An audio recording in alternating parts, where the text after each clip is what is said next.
four-sport athlete when you were younger, not drafted out of high school, no college scholarships until $50 gets you to a tryout and you get a scholarship to NAIA school.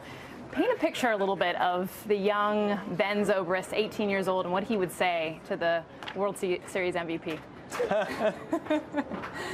Well, I definitely had no clue that I would ever even play Major League Baseball, let alone get a chance to play in a World Series, win one with the Cubs, and be the World Series MVP. I mean, I was a small kid growing up. I was super competitive. I was good for a small town. I mean, yeah, that was at state game when I was in junior high. But I mean, I always loved the game, and I played hard. I was competitive, but I just wasn't as big and as good as a lot of the guys I'm playing with now were at that same age. Well, you even looked young when you debuted for the Tampa Bay Devil Rays, and it was Joe Maddon's first year as manager in 2006.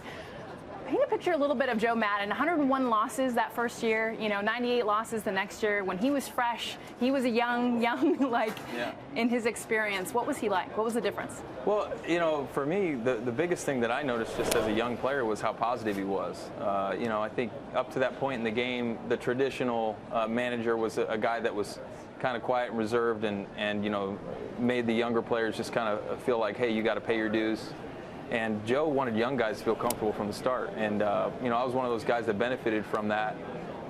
You're trying to find your place in the big leagues, and he was a guy that was super positive. Even when we were losing a bunch of games, he was like, hey, let's pick out the things that we did well. Let's focus on those things. And he would always try to really build the self-esteem of our guys, and it paid off really quickly, back in 08 when we were able to go to the World Series. Oh, and one of the guys that did this even last year, feeling the heartbeat is a big thing, but Jason Hayward, huge moment in that Game 7 during the rain delay.